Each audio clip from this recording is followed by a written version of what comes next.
Relax, son. Tonight's not on you.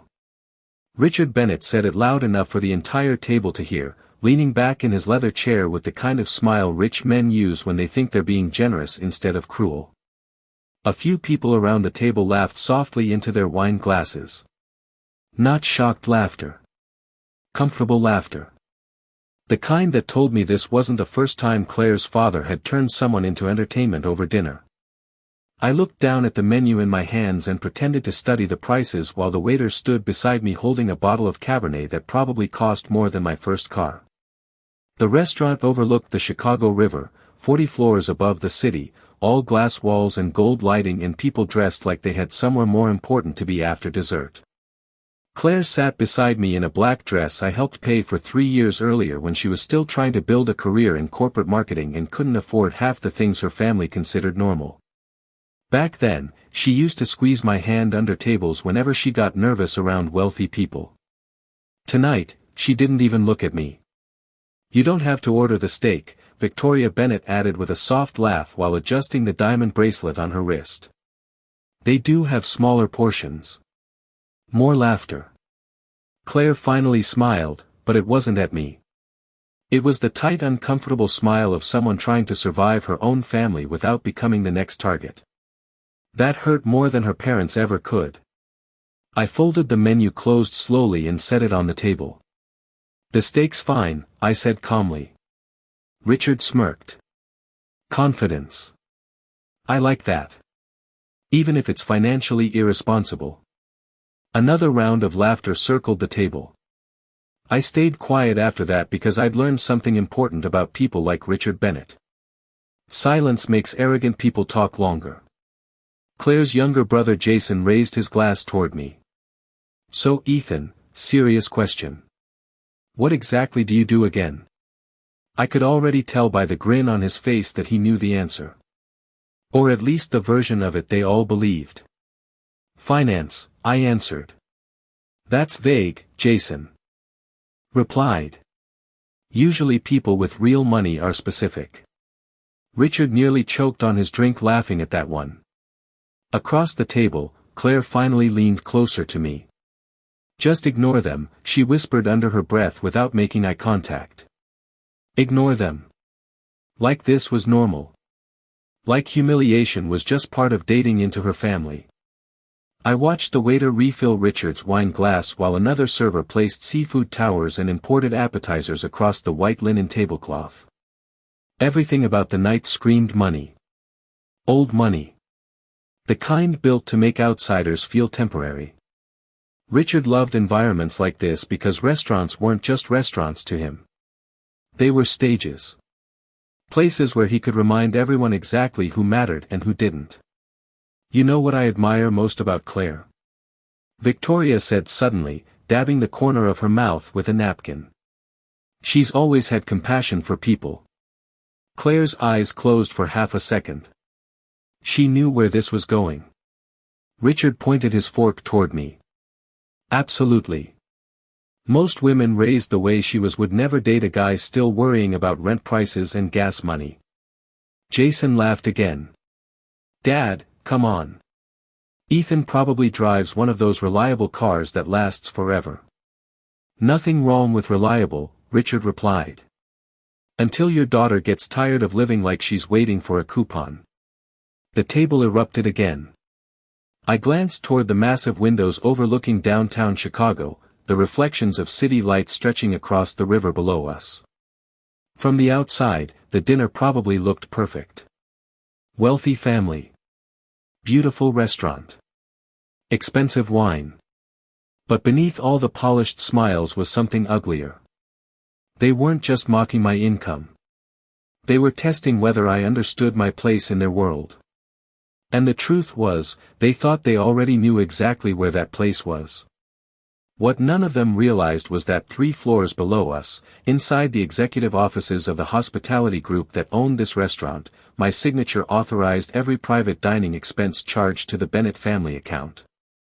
And before the night was over, that little detail was going to change. The way everyone at this table looked at me forever. The strange thing about humiliation is that it rarely starts loud. Most of the time, it begins with small comments people expect you to laugh off. A joke about your car. A question about your salary.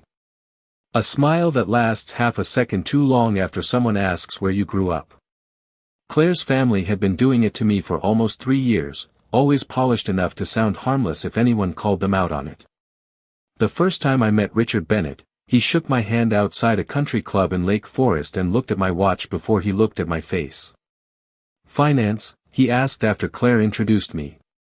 That usually means either very rich or barely surviving. Then he smiled like he had invented the sentence. At the time, Claire squeezed my arm and whispered, "He is joking." But over the years, I noticed something. Richard only joked downward. Waiters. Valets. Receptionists. Assistants. Anyone he believed existed beneath him became material for his entertainment. And because I never tried to compete with him, he eventually placed me in the same category. The truth was, I could have corrected their assumptions at any moment. I could have explained what I actually did. I could have told them why people in certain financial circles knew my name before they ever saw my face.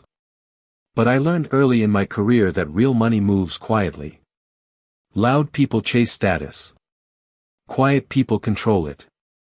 Claire used to understand that about me. Back when we first met, she worked 12-hour shifts at a downtown marketing agency and cried in her car after presentations because she felt invisible around executives with Ivy League degrees and family connections. We were both struggling then. Tiny apartment in River North. Shared grocery budgets. Cheap wine on Fridays because we could not afford anything else. I still remember the night her old Honda broke down during a snowstorm and I spent 4 hours under freezing rain trying to fix it because neither of us had enough money for a tow truck. Back then, she looked at me like I was the safest person in the world. Somewhere along the way, that changed. It happened slowly after her. Promotion. New coworkers. New clients. New circles filled with people who wore wealth like a personality trait. Then came the dinners with her family where conversations revolved around investment properties, yacht memberships, Aspen vacations, and private equity deals. I noticed Claire starting to study the room before speaking, adjusting herself depending on who had the most influence at the table. She became careful around status. Careful around appearances. Careful around me. "You could try harder with them," she told me once after a dinner party 6 months earlier. "Try harder how?" I asked. She hesitated before answering. "Just, look more ambitious." I almost laughed at that because ambition was the reason half the Bennett family still had functioning businesses. They just did not know it. 2 years earlier, Richard Bennett had quietly walked his company toward financial collapse after overleveraging commercial real estate investments right before interest rates jumped. By the time his lawyers started panicking, several banks were already preparing to cut exposure. Claire never knew any of that because Richard protected his image the way some men protect national secrets. But somebody had stepped in before everything collapsed publicly. Somebody had restructured the debt through a private holding group tied to one of my firms. Somebody had protected the Bennett family from becoming a cautionary tale in the financial press. And sitting there at that dinner table, listening to Richard joke about my paycheck while he drank 18-year-old scotch purchased through an account I personally approved, I realized something almost funny. The people humiliating me had absolutely no idea how dependent they already were on the man they looked down on. Dinner kept moving like nothing unusual had happened, which somehow made everything feel worse. The servers replaced plates with mechanical precision while soft piano music floated through the restaurant, and around us, wealthy strangers continued laughing over cocktails and business deals completely unaware that my relationship was quietly cracking apart at table 17. Richard ordered another bottle without asking the price. Victoria started talking about a charity gala in Naples, Florida, where apparently one couple arrived in last season's designer clothing and became the unofficial joke of the weekend. Jason nearly spilled his drink laughing at the story. Claire laughed too. Not loudly. Not cruelly. But enough. That was the moment something inside me shifted. Because humiliation from strangers is one thing. Humiliation from people your partner refuses to stand against is something else entirely.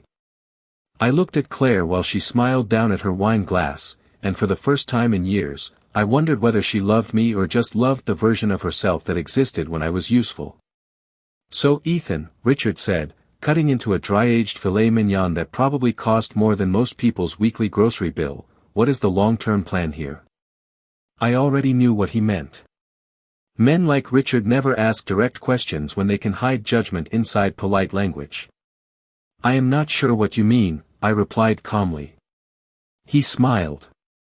"I mean eventually Claire is going to want children. A real house. Stability. You cannot build a family surviving on modest salaries forever." Claire shifted uncomfortably beside me. "Dad, what?"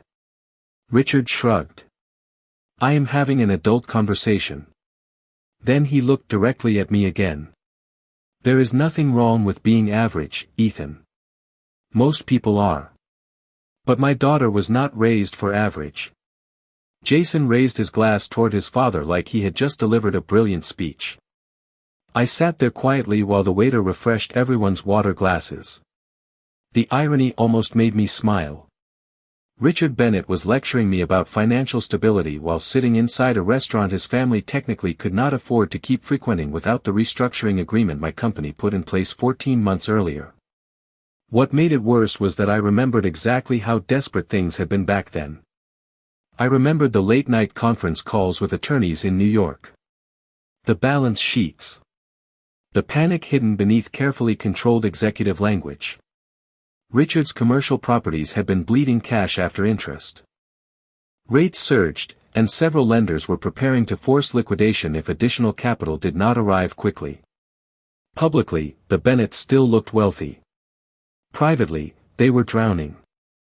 Claire never knew because Richard protected appearances with obsessive discipline. To him, reputation mattered more than truth. I could still remember the day one of my senior partners slid Richard's file across the conference table and asked whether we should let the company collapse. "There is value in the assets," I had said after reviewing the numbers.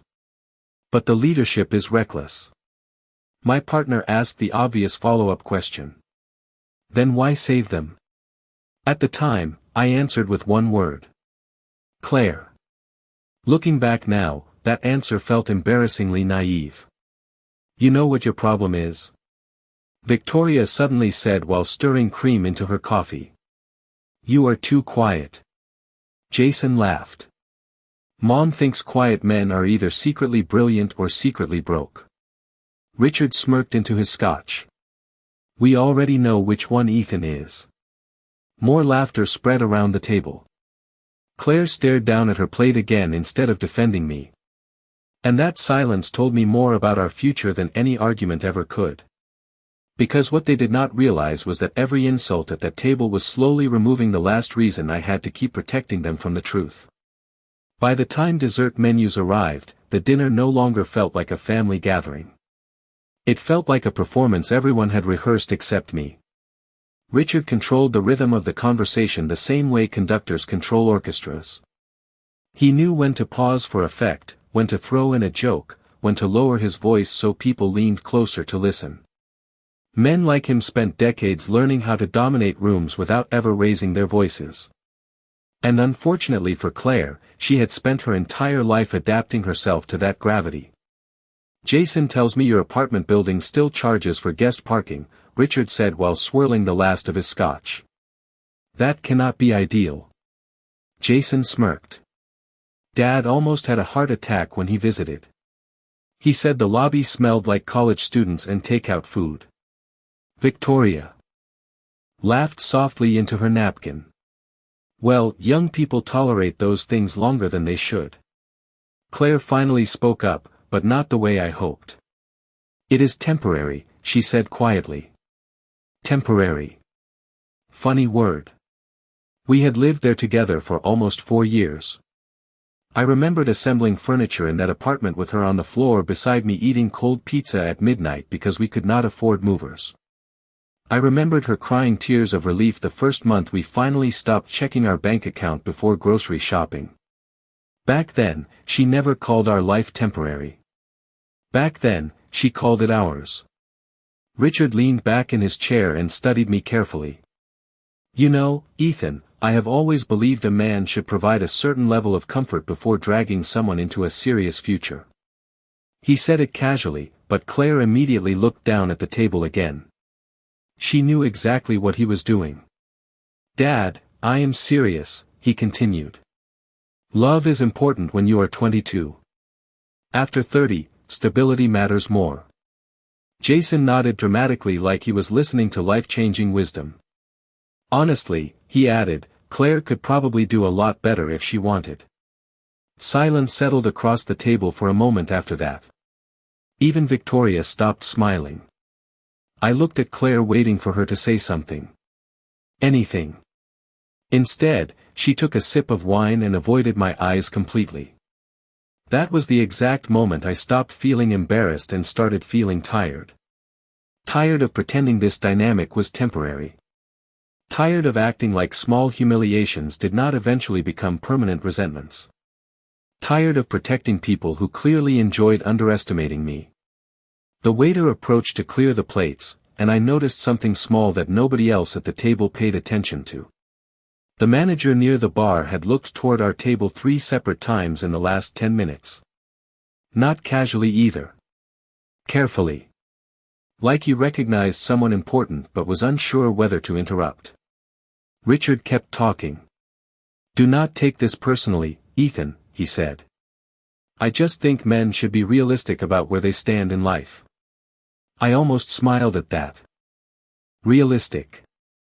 If only he understood how dangerous assumptions become when wealthy people mistake appearances for truth. Because the reality sitting in front of him looked nothing like the story he had invented in his head. Richard Bennett thought I was struggling because I did not wear flashy watches or brag about money over dinner. He thought silence meant insecurity. He thought restraint meant weakness. But what he did not know was that less than 48 hours earlier, I had received a confidential report showing that his latest commercial expansion project in Scottsdale was already bleeding cash faster than expected. Another bad quarter and his lenders would start circling again. And once more, the invisible financial structure protecting his family would be the only reason his empire stayed standing. The same invisible structure tied directly to me. Actually, Jason said suddenly while grinning across the table, I have an idea. Since tonight is kind of a celebration for Claire's promotion, maybe Ethan should cover dinner. You know. To prove Dad wrong. The entire table burst into laughter again. Even nearby diners glanced over for a second. Claire looked mortified, but she still said nothing. Richard raised his hands dramatically. Now that would be ambitious. Then he looked directly at me with that polished smile again. What do you think, son? Feeling brave tonight? And somewhere behind him, near the restaurant entrance, I noticed the manager finally start walking toward our table. For a second, nobody noticed the manager approaching except me. Richard was still smiling across the table waiting for my answer while Jason leaned back in his chair looking proud of himself for setting up another joke at my expense. Claire looked trapped somewhere between embarrassment and exhaustion. I could see it in the way her fingers tightened around the stem of her wine glass. The manager stopped beside Richard first. Tall guy, maybe early 40s, navy suit tailored well enough to tell me corporate had promoted him recently. His expression shifted the moment our eyes met. Recognition. Immediate and unmistakable. Good evening, he said carefully. I apologize for interrupting. Richard flashed the relaxed confidence wealthy customers always use with restaurant staff. Not a problem. We are just trying to convince my daughter's boyfriend to make a financially reckless decision. Jason laughed loudly again. The manager smiled politely, but his attention stayed on me. Actually, he said, I was hoping to speak with Mr. Walker for a moment. The table went quiet. Richard glanced at me with mild surprise like he had forgotten restaurant employees were capable of knowing my name. You know Ethan. Victoria asked. Yes, ma'am, the manager answered immediately. Mr. Walker has been a long-standing executive client with our ownership group. Jason's grin faded slightly. Richard straightened in his chair. Not alarmed yet. Just confused. Executive client, he repeated. I stayed calm. It is not important. But the manager continued before I could redirect him. We received notice earlier this evening that Mr. Walker was dining with guests, so corporate requested we extend full hospitality accommodations. Now the silence at the table felt different. Heavier. Claire slowly turned toward me for the first time all night. Richard forced out a small laugh. Hospitality accommodations, he repeated like he was trying to make the phrase sound harmless. Well, Ethan, apparently you have been holding out on us. I did not answer immediately because I already knew where this moment was heading. The problem with arrogant people is that once uncertainty enters the room, they panic internally long before it shows on their faces. The manager nodded respectfully toward me again. Also, sir, the Scottsdale financial review package you requested was delivered to the private office downstairs about 20 minutes ago. Jason blinked. Scottsdale. Claire's eyes narrowed slightly. Richard's expression changed almost invisibly at the mention of Scottsdale. Most people at the table would not have caught it. I did. Because Scottsdale was not just another city to Richard Bennett. Scottsdale was the commercial expansion project currently bleeding millions behind closed doors. The project almost nobody outside his executive circle even knew was struggling. Thank you, I said calmly to the manager. I will review it later. Of course, sir. Then the manager hesitated for half a second before adding something that changed the atmosphere completely. And regarding tonight's dinner, your standing authorization has already covered all charges associated with the Bennett family account. Nobody spoke. Not immediately. Even the sounds from nearby tables suddenly felt distant. Jason looked back and forth between me and the manager like his brain was trying to catch up. Victoria slowly lowered her wine glass. Claire stared at me in complete silence. But Richard. Richard went perfectly still.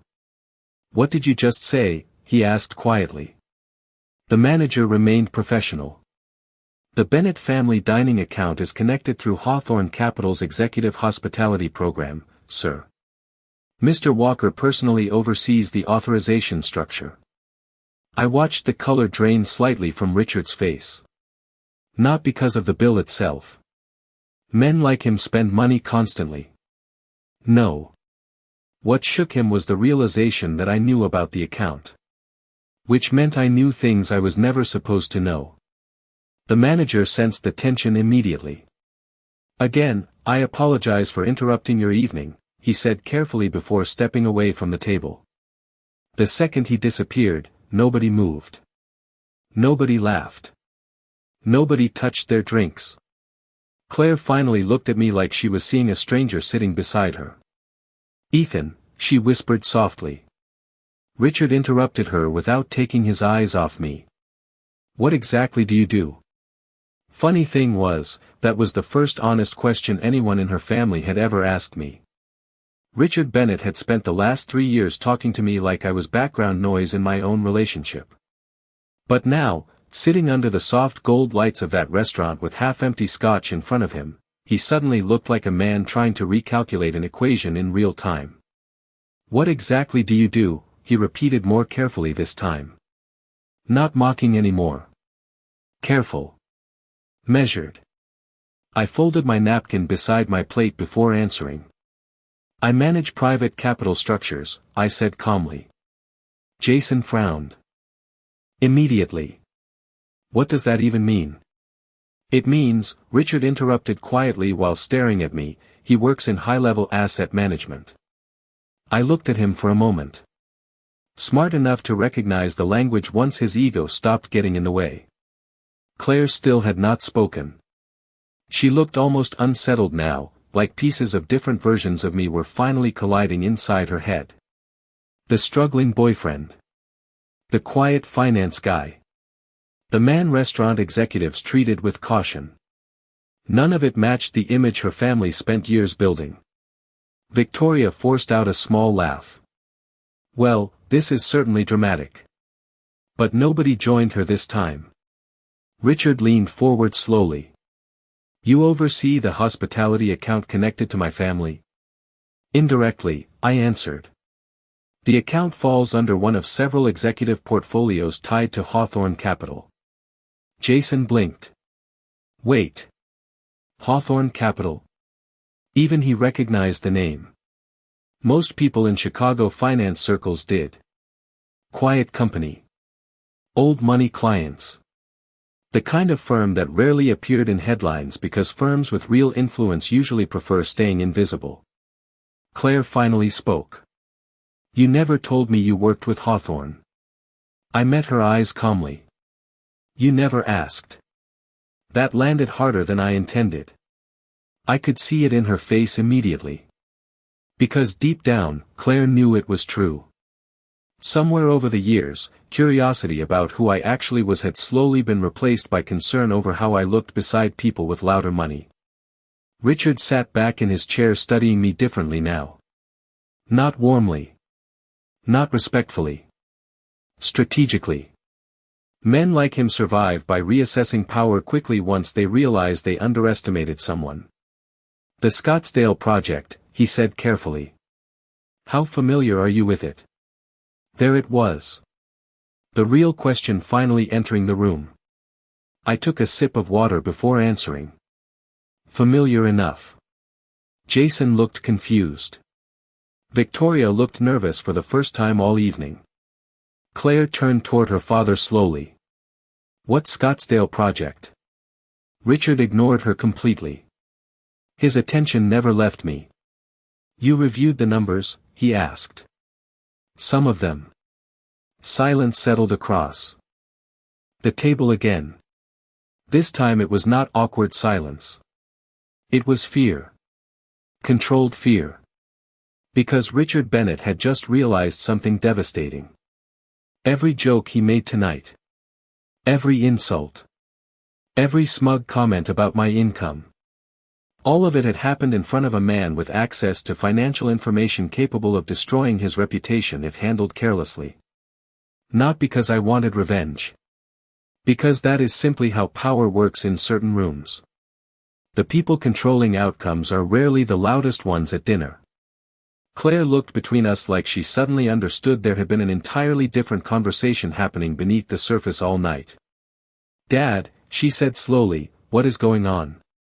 Richard finally looked at her, but his expression had changed completely. Less authority. More calculation. Nothing for you to worry about. But Claire was smarter than he gave her credit for. You are worried, she said quietly. He did not answer. I watched the city lights reflect across the restaurant windows while servers moved carefully around nearby tables pretending not to notice the tension sitting in the middle of ours. Funny thing was, I never wanted this moment to happen.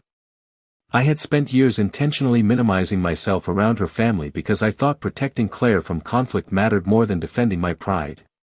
But humiliation has a limit. Eventually silence stops feeling mature and starts feeling like permission. Ethan, Claire said softly beside me, why would the restaurant manager know about private financial reports? I looked at her for a second before answering honestly. Because this restaurant is partially owned through one of my firm's hospitality acquisitions. Jason actually laughed once in disbelief. You own this place? Not alone, I replied calmly. But enough that people downstairs tend to recognize me. Nobody at the table touched their drinks after that. The energy at the table changed after that. Not dramatically at first. Nobody suddenly apologized. Nobody admitted they were wrong. People like the Bennetts did not work that way. Wealthy families protect pride the same way corporations protect stock prices. Quietly. Strategically. But the joke stopped. That alone told me everything. Richard sat there staring at the untouched ice melting in his scotch glass while his mind worked through possibilities faster than anyone else at the table could follow. I knew that expression. I had seen it during negotiations when executives realized they no longer controlled the room.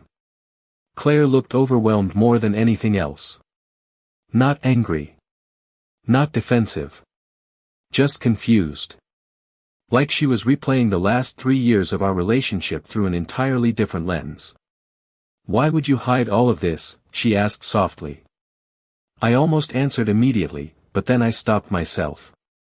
Because the truthful answer sounded uglier out loud than it did in my head.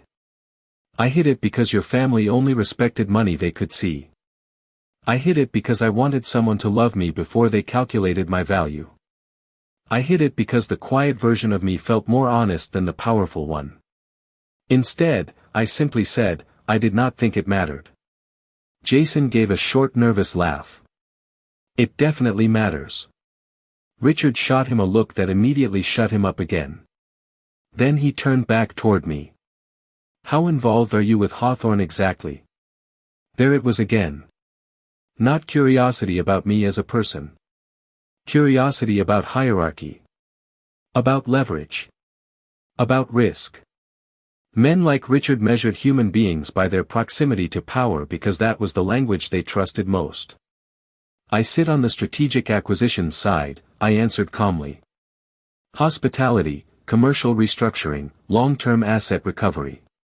Victoria slowly lowered her fork onto the plate.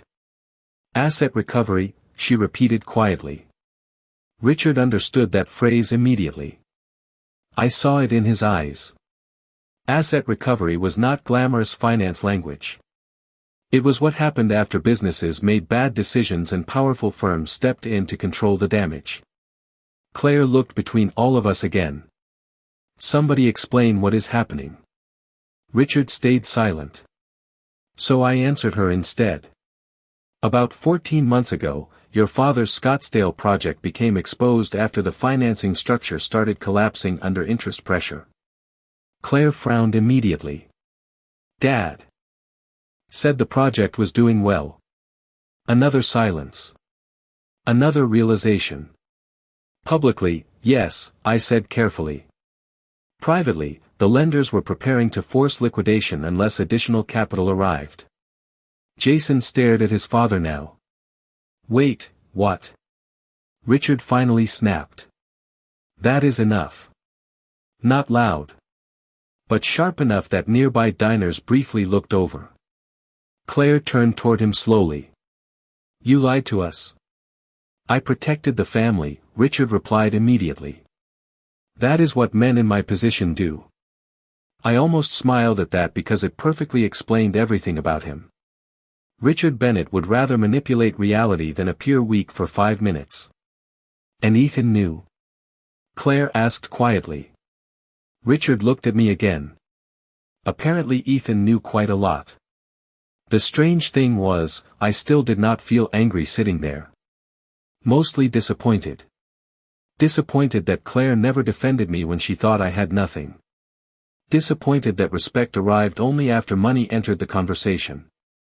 Disappointed that the same people who mocked my apartment 20 minutes earlier were now studying every word I said like investors watching market trends. The waiter returned carefully with fresh coffee nobody touched.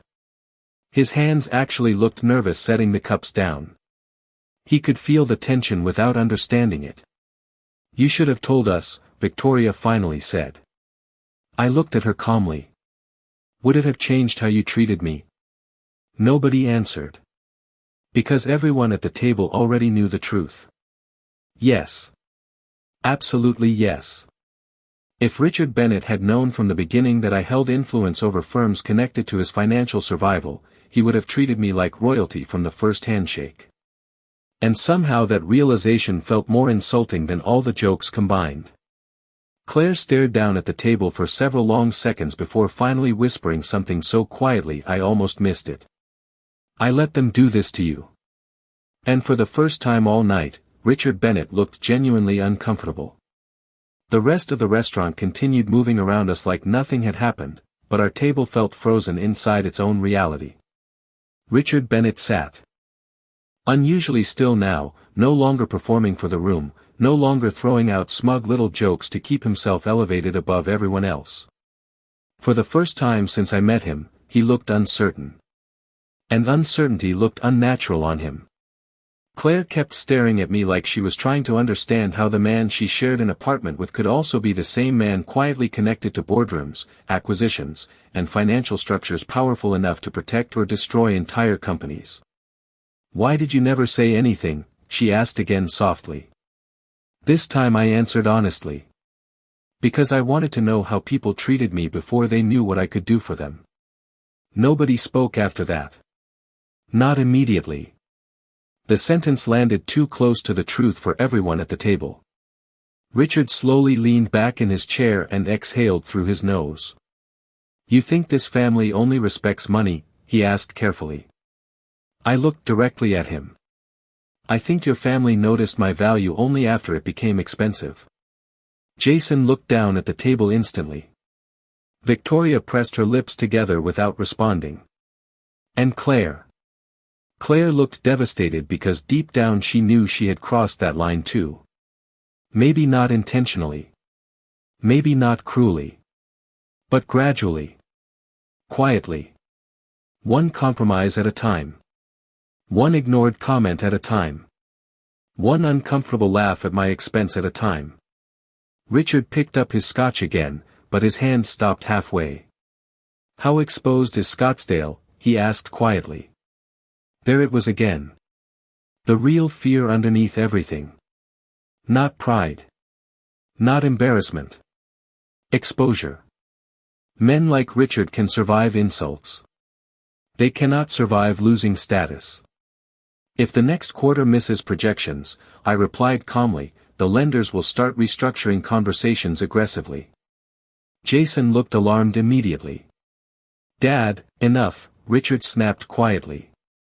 But the authority behind the words sounded thinner now. Claire turned toward her father slowly. "Is the company actually in trouble?" Richard did not answer her. Which answered everything. I watched Claire process the realization in real time. Her entire life, Richard Bennett had presented himself as untouchable. Strong. In control. The man who judged everyone else because he believed he stood above failure himself. But suddenly that image looked fragile. Human. Worse than human. Dependent. Hawthorne saved the project, did they not? Victoria asked carefully. I nodded once. Temporarily. Richard looked at me sharply after that word. Temporarily. Because he understood exactly what it meant. Protection could be withdrawn. Support could disappear. Structures could collapse.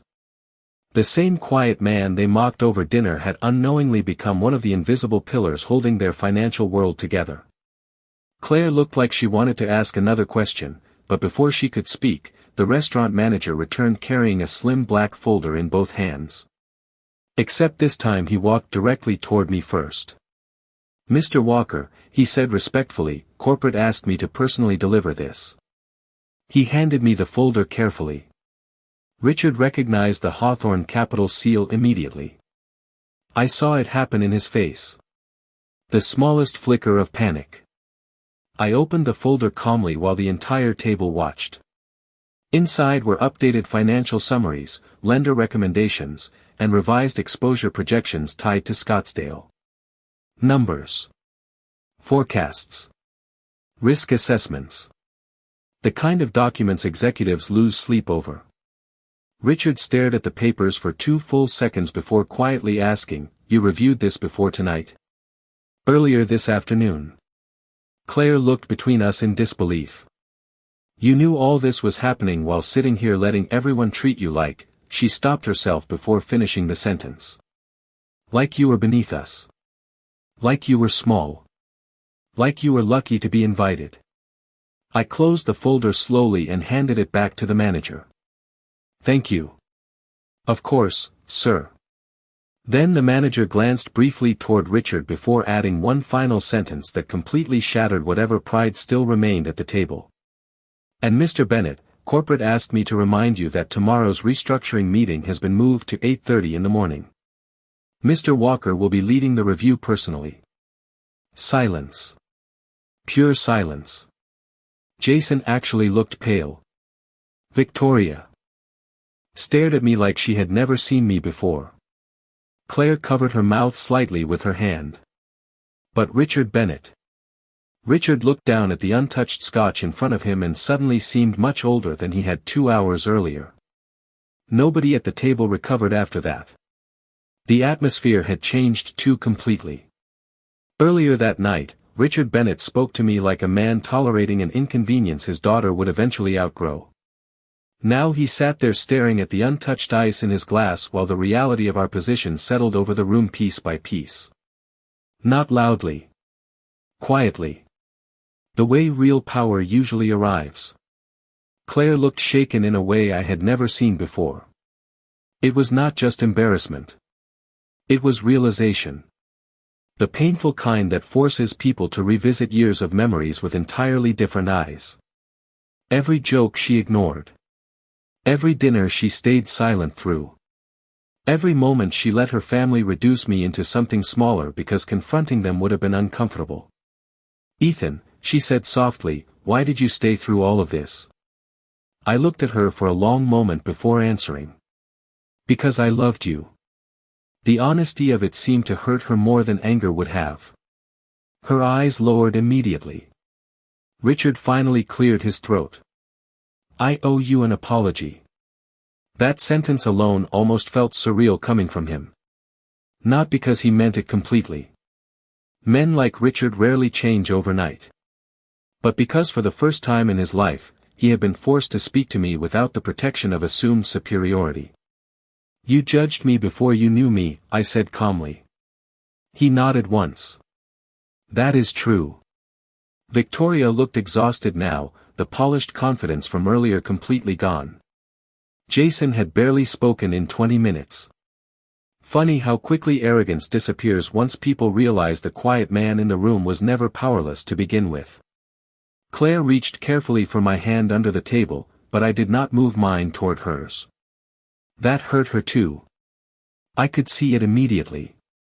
I am sorry, she whispered. I should have defended you. I believed she meant it. The problem was, apologies sound different after respect enters the room. Because somewhere deep down, both of us knew something uncomfortable now existed between us. If the restaurant manager never approached our table tonight, if Hawthorne Capital remained invisible, if Richard never learned who I really was, would anything have changed? Or would I still be sitting there quietly absorbing humiliation while everyone waited for me to prove I deserved a seat at their table? That question mattered more than the apology itself. Richard looked older now than he had at the start of the evening. Less untouchable. Less certain. Tomorrow's meeting, he said carefully, I hope we can approach it professionally. Professionally. Interesting choice of words after spending half the night mocking my income. Of course, I answered calmly. Business should never be personal. The irony in that sentence landed hard enough that nobody spoke afterward. I stood slowly from the table and adjusted my jacket. Claire looked up immediately. You are leaving? Yes. Ethan, please, her voice cracked slightly on the last word. Richard and Victoria stayed silent. Probably because for once they understood this moment was not something money could immediately repair. I looked at Claire for a few seconds before speaking again. Do you know what the worst part was tonight? She shook her head slowly. It was not the jokes, I said quietly. It was realizing your family only respected people after discovering how useful they were. Claire looked like she wanted to cry. That is not fair. No, I replied calmly. What was not fair was needing hidden wealth before basic respect became possible. Silence settled over the table one final time. I reached into my pocket and placed the valet ticket beside my untouched coffee cup. Then I looked at Richard. For what it is worth, I never wanted your family to feel small tonight. He nodded slowly without meeting my eyes. Because he finally understood something important. Humiliation feels very different once you are the person sitting on the receiving end of it. I turned toward Claire again before leaving.